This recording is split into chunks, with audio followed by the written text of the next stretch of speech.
Yesterday courier private limited. Domestic international cargo உங்கள் இல்லம் தேடி வந்து கொரியர் புக்கிங் டெலிவரி செய்து தரப்படும்.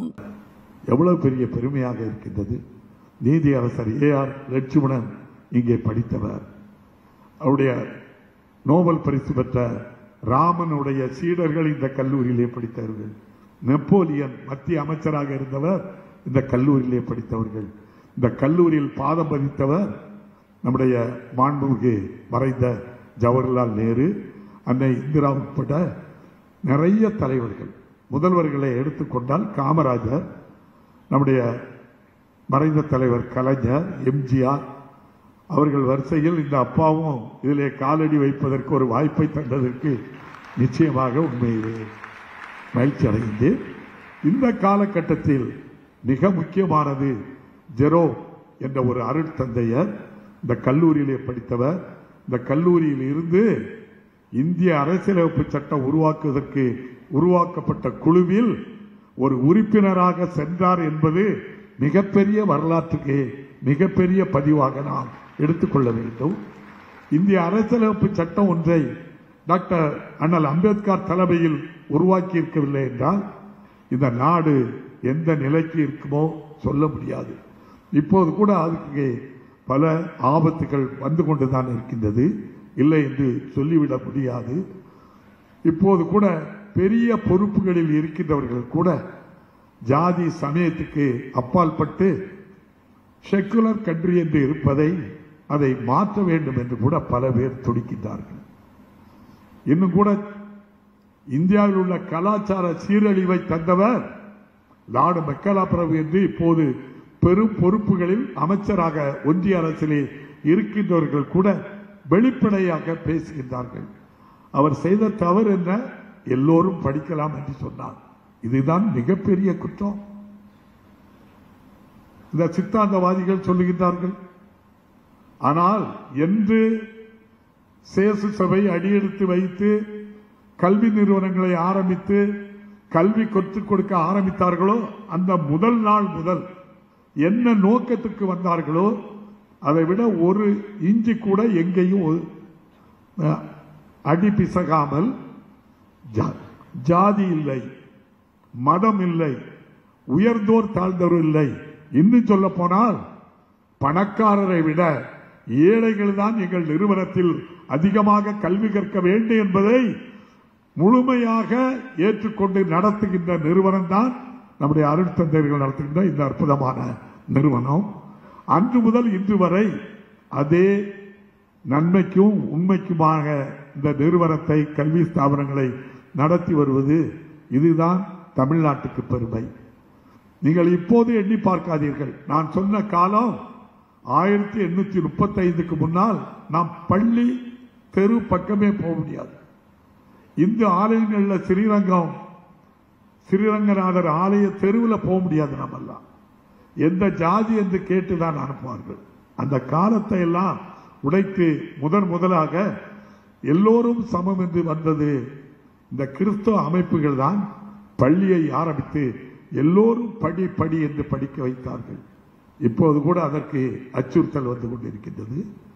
இப்போது இருக்கின்ற கல்வி முறை 10 பொதுத் தேர்வு, 12 பொதுத் தேர்வு. 10, 12 பொதுத் தேர்விலே வெற்றி பெற்ற பின்பு உயர்கல்விக்காக மருத்துவர், பொறியாளர், பட்டப்படிப்புகளுக்கு செல்கின்றீர்கள். இப்போது புதிய கல்விக் கொள்கை ஒன்றை மாண்புமிகு பாரத பிரதமர் அறிமுகப்படுத்தியிருக்கின்றார்கள். 3வது வகுப்பு பொதுத் தேர்வு 9 வயது மாணவ மாணவிக்கு, 5வது வகுப்பு பொதுத் தேர்வு 11 வயது மாணவ மாணவிகள், 8வது வகுப்பு பொதுத் தேர்வு 13 வயது மாணவ மாணவிகள். பொதுத் தேர்விலே வெற்றி பெறவில்லை என்றால் உன்னுடைய தாய் தந்தை செய்கின்ற குலத்தொழிலுக்கு செல்ல வேண்டும். எப்படி ஒரு அடிமை பணிக்காக சாமானிய வீட்டு பிள்ளையை அனுப்ப வேண்டும் என்று கங்கணம் கட்டி இந்த புதிய கல்விக் கொள்கையை கொண்டு வந்திருக்கின்றார்கள். எந்த பெற்றோர் ஏற்றுக்கொள்வார்கள்? இந்தியாவில் தமிழ்நாடு, கேரளா, வெஸ்ட் பெங்கால் போன்ற மாநிலங்களை தவிர பல மாநிலங்கள் ஏற்றுக்கொண்டிருக்கின்றன. நம்முடைய மாண்புமிகு முதல்வர் அவர்களையும் அடிபணியை வைத்து விடலாம் என்று சொல்லி இதிலே கையெழுத்திட்டால்தான் உங்களுக்கு சமக்கர சிக்ஷா அபியான் அனைவருக்கும் கல்வி என்ற திட்டத்திற்கு ஒதுக்கப்படுகின்ற நிதி, அந்த நிதி 2151 கோடி ரூபாயை கையெழுத்து போட்டால்தான் தருவோம் என்று சொல்லி அதனுடைய கல்வி அமைச்சராக ஒரிசாவை சேர்ந்தவர் இருக்கின்றார், தர்மேந்திர பிரதான் என்று எண்ணுகின்றேன். தர மறுக்கின்றார், வெளிப்படையாக பேசுகின்றார். நம்முடைய முதல்வர் சொல்லுகின்றார், சாமானிய வீட்டு பிள்ளை 9, 11, 13 வயது பிள்ளைகளை அடிமை வேலைக்கு அனுப்ப வேண்டும் என்று முயற்சி செய்கின்றீர்கள். நான் இருக்கும் வரை நடக்காது. 2000 கோடி அல்ல 10,000 கோடி ரூபாய் தர மறுத்தாலும் இந்த புதிய கல்விக் கொள்கையை ஏற்றுக்கொள்ள மாட்டேன் என்று உறுதியாக இருக்கின்ற முதல்வருக்கு உங்கள் சார்பாக நான் நன்றியை தெரிவித்துக் கொள்கிறேன். பல பேர் சொல்வார்கள், புதிய கல்விக் கொள்கை இன்னொரு மொழியை படிக்க சொல்கிறோம் என்று சொல்வார்கள். அது அல்ல. இந்தியாவில் தமிழ்நாடு கல்வியில் உயர்ந்த இடத்திற்கு வந்திருக்கிறோம் என்றால் நம்முடைய கல்விக் கொள்கை முதல் மொழி தாய்மொழி, இரண்டாவது மொழி ஆங்கிலம். ஆகவேதான் நம் மாணவ மாணவிகள் படித்து உலகம் முழுவதும் மிகப்பெரிய பொறுப்பில் இருக்கின்றீர்கள் என்று சொன்னால் நம்முடைய கல்விக் கொள்கை தான். அந்த கல்விக் கொள்கை எளிதாக கிடைக்கவில்லை.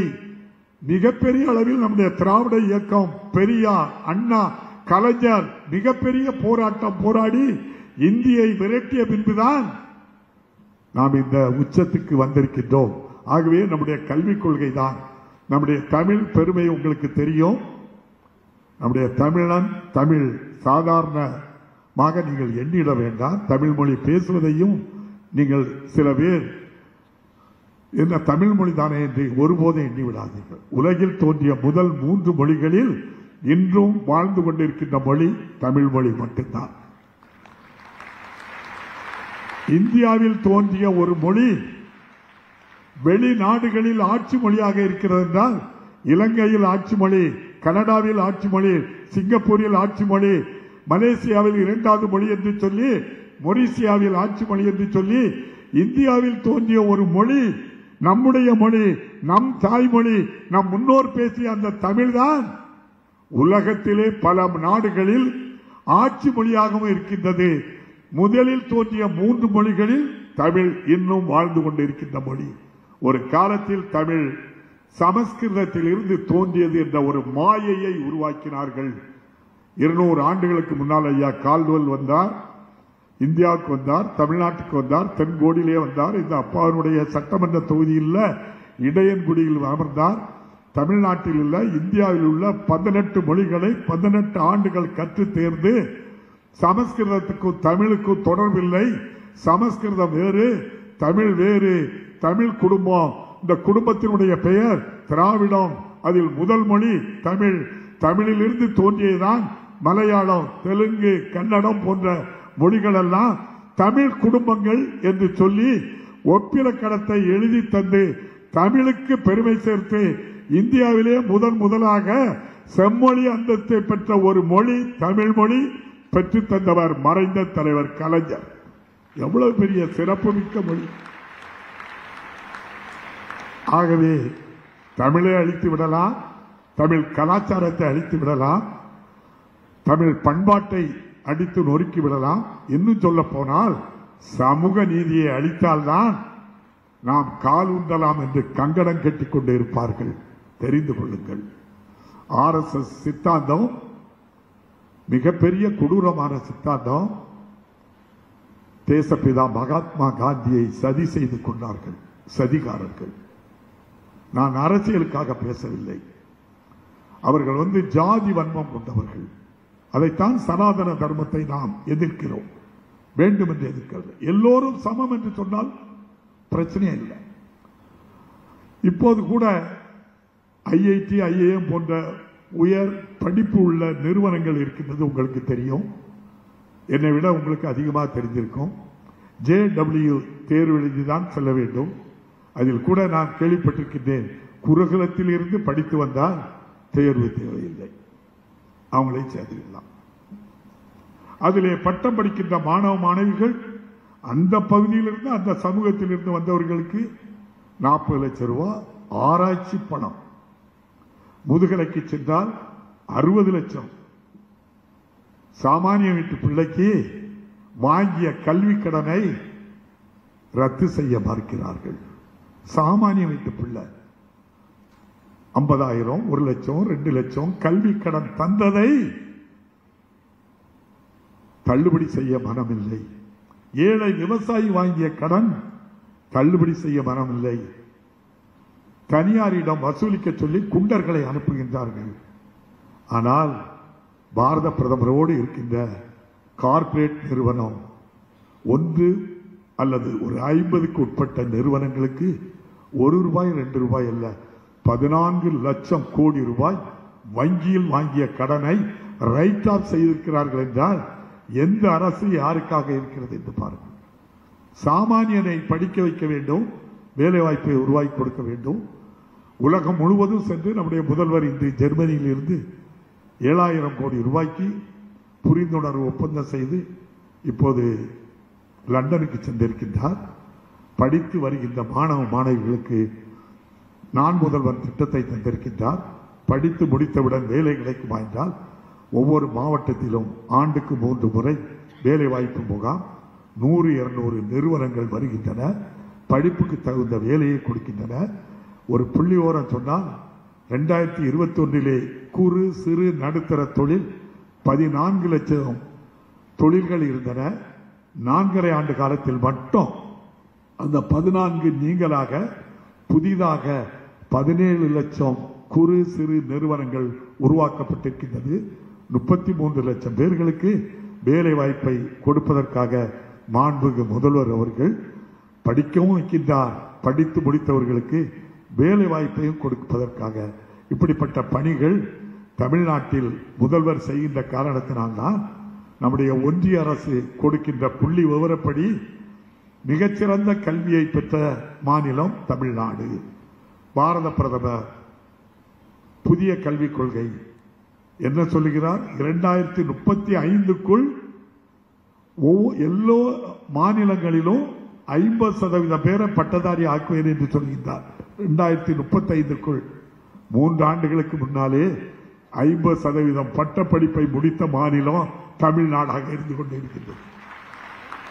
அவர் 2035 சொல்கிறார். அப்ப கல்வி எங்கிருந்து கிடைச்சது? இவ்வளவு முன்னேற்றத்துக்கு என்ன காரணம்? ஆக இந்த அரசு மிகச்சிறப்பாக செயல்பட்டுக் கொண்டிருக்கின்றது. அதுபோல் மத பிரச்சனை எடுத்துக்கொண்டால் தமிழ்நாட்டில் சட்டத்தின் ஆட்சி நடைபெறுகின்றது. நம்முடைய அண்ணல் அம்பேத்கர் தொகுத்து வைத்த அரசியலமைப்பு சட்டம் தமிழ்நாட்டில் இருக்கின்றது. அதுதான் தொழில் முனைவோர் நிறைய பேர் தமிழ்நாட்டுக்கு வராங்க. எந்த மதத்தை சேர்ந்தவர்களும் இந்து மதங்களுக்கு அந்த ஆலயங்களுக்கு செல்லலாம், கிறிஸ்தவ வழிபாட்டுக்கு செல்லலாம், அல்லது முஸ்லிம்கள் தர்காவுக்கு செல்லலாம். எல்லா சமூகமும் எல்லா மதங்களுக்கும் சென்று வழிபடுவதற்கு பாதுகாப்பு கொடுக்கின்ற ஒரு அரசு நம்முடைய மாண்புமிகு தமிழக அரசு. பத்திரிகைகளை படித்திருப்பீர்கள். 2 அருட்சகோதரிகள் சத்தீஸ்கர் நகருக்கு செல்கின்றார். 3 பெண்கள் பணிக்காக கேரளாவுக்கு அழைத்து செல்ல விமான நிலையமோ அல்லது ட்ரெயின் பக்கமோ வந்து நிற்கின்றார். அவரை அழைத்து 2 அருட்சகோதரிகள் மீது வழக்கு பதிவு செய்து சிறையில் அடைக்கின்றார்கள். நாடாளுமன்றத்திலே மாண்புமிகு முதல்வர் அறிவுறுத்தல்படி நம்முடைய மாண்புமிகு கனிமொழி சகோதரி உட்பட பல பேர் நாடாளுமன்றத்திலே குரல் கொடுக்கின்றார்கள், கடுமையாக வாதாடுகின்றார்கள். நம்முடைய முதல்வர் பிரதமருக்கு கடிதம் எழுதுகின்றார். ஜாமீனில் தான் விடுவிக்கப்பட்டிருக்கின்றார்கள் என்றால் எவ்வளவு கொடூரமான தாக்குதல்! அவர்கள் மீது என்ன கோபம் என்றால் எல்லோருக்கும் கல்வி கற்றுக் கொடுக்கிறார்கள், அந்த ஒற்றை கோபம் தான். அதே போல மெக்கேல்பட்டி ஒரு பெண் 12 படித்துக் கொண்டு இருக்கின்றார்கள். 12வது வகுப்பு படித்துக் கொண்டிருக்கின்ற அந்த பெண் தாயார் இல்லை, தந்தையின் அரவணைப்பில் இருந்தவர். தந்தை மறுமணம் செய்கின்றார். அந்த அருட்சகோதரியுடைய இல்லத்தில் கொண்டு சேர்க்கின்றார்கள். அங்கே படித்துக் கொண்டிருக்கின்றது. குடும்பத்தினர் கொடுத்த அழுத்தம் தற்கொலை செய்து கொள்கின்றது. ஒரு பெரும் பொறுப்பில் இருந்த ஒரு பெரிய அதிகாரியாக இருந்து பெரும் பொறுப்பில் இருந்த ஒரு அரசியல் தலைவர் 4 ஃபேக் வீடியோ வெளியிடுகின்றார்கள். எவ்வாறு என்றால் என்னை கிறிஸ்தவ மதத்துக்கு மதம் மாற சொன்னார்கள், ஆகவே நான் இறந்து விட்டேன், தற்கொலை செய்கிறேன் என்று சொல்லி அவர்கள் சொன்னதாக 4 வீடியோ வெளியிடப்பட்டிருக்கின்றது. நம்முடைய மாண்புமிகு முதல்வர் நம்பவில்லை. முழுமையாக அதை விசாரிப்பதற்கு சிறப்பு புலனாய்வை அனுப்பி விசாரிக்கின்றார். அது உண்மை இல்லை என்று வந்திருக்கின்றது. அதன் பின்புதான் அதற்கு இடையில் தான் நீங்கள் எல்லாம் பார்த்திருப்பீர்கள், வெளி மாநிலத்தவர்களை தமிழர்கள் அடித்து நொறுக்குகின்றார்கள் என்று ஒரு ஃபேக் வீடியோ வெளியிடப்படுகிறது. அதை வெளியிட்டவர் அதே இயக்கத்தைச் சேர்ந்தவர்கள், பீகாரிலே உள்ளவர்கள்.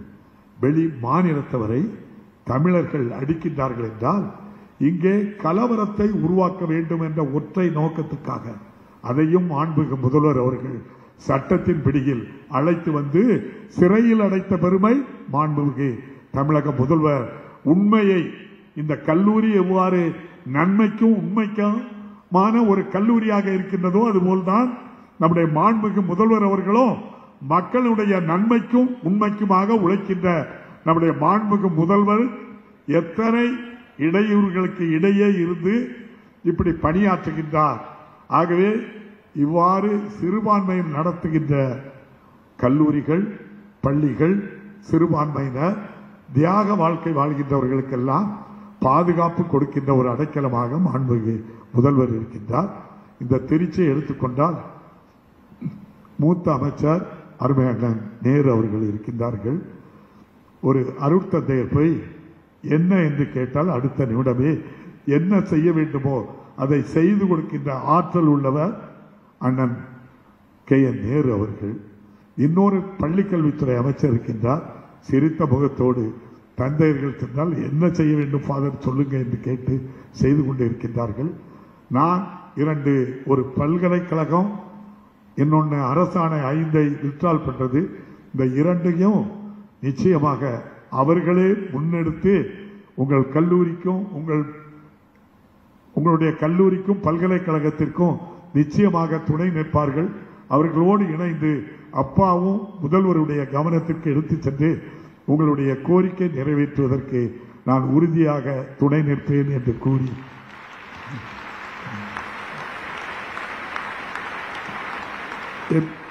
கைத்தட்ட பார்த்த உடனே தெரியுது சார் பீரியட் ஓவரு, நீங்க பேசுனது போதும் அப்படின்னு சொன்ன டோன்ல நீங்க அடிக்கிறீங்க கைத்தட்டு எனக்கு தெரியுது.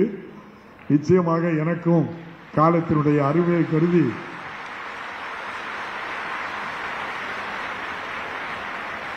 வாய்ப்பை தந்த என்னுடைய தந்தை, முதல்வர் தந்தை எங்க ஊர்ல சேவியத் கல்லூரியில் இருந்தாங்க.